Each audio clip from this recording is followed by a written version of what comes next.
Hi, my name is Jessica Green, and I'm your student's Algebra 1 daily teacher. The only difference between Algebra 1 daily and Algebra 1 non-daily is that we get to meet every single day, so your students get a little extra time to work with the math that we are covering. So the purpose of this video is to just give you a little bit of information on how the class is run, what kind of supplies your students need, and how the grades are calculated. So let's go through that now. First up here is my contact information. I have my email address and my extension here at the high school. The best way to get a hold of me is through email, but if you prefer voice to voice, feel free to give me a call. If I don't answer, leave a message and I'll get back to you as quickly as I can. All right, what kind of supplies do your students need? I have pencils listed here because I think it's important that students be able to erase their work. It's math. We're all going to make mistakes, myself included. So I ask that students have pencils. If they prefer pen, I'm fine with them having an erasable type pen. So just talk with your students on what they prefer there. They're going to need their class workbook and notebook that I have provided for them every single day that we have class. The workbook is the textbook that was provided at the beginning of the school year. It is what is considered a consumable workbook or a textbook. And all that means is that instead of being hardback, it is softback, and students are able to write in it and take notes, which they have been doing throughout the year so far. The notebook that I gave to them is just for practice, and so we've been working on doing all of the practice as we go throughout the year. The last thing that I recommend is a TI-30XS calculator. That is the one that is pictured here on the right. The reason I recommend this calculator is because it has a button that deals with fractions, and it just makes it easier for students to work with fractions, and that's something that they typically struggle with. So I found that this calculator is fantastic and that kids love it as well. Your students are also able to use this calculator with every math course that they take throughout the year. Or not throughout the year, I'm sorry, throughout their career here at Carmel High School. So you wouldn't have to buy another calculator after this one. That's just the one that I recommend though. If your student already has one that they're comfortable with and that they prefer to use, that's fine with me. They just need to know how to use it and bring it to class every day, and that's basically it. I do have a few spares here in the room. Um, However, they are not allowed to be taken out of the room. So when students are working on homework and things like that at home, it's best that they just have one for themselves. They can be found on Amazon. I believe they're about 15 bucks, or basically anywhere that you can buy calculators. I've seen these at Walmart, Target, etc.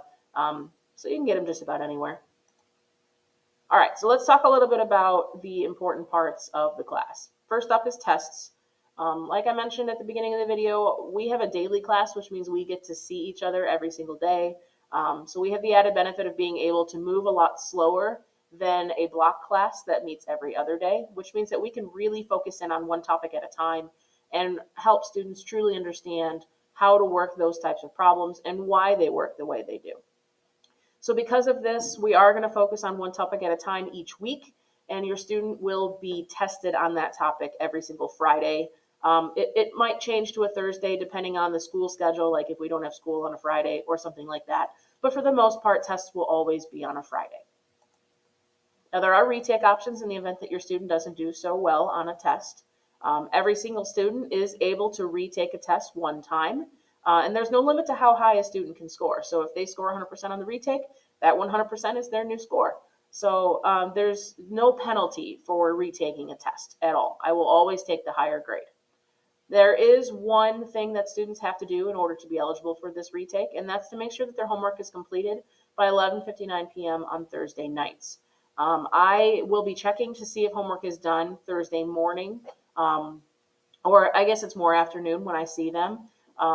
But they have until 11:59 p.m. Thursday night to complete it and to be eligible for a retake. Speaking of homework, it's always going to be on ALEKS, which is an online platform that's part of the McGraw-Hill platform. Students can easily access this through Canvas. On the navigation tab on the left-hand side of the Canvas page, they just have to click McGraw-Hill. It'll take them to the website. It'll automatically log them in. There are going to be two tiles for the math course. One of them will have a picture of our textbook, and the other one will say ALEKS. The one that says ALEKS is the one they want to click on to access their homework.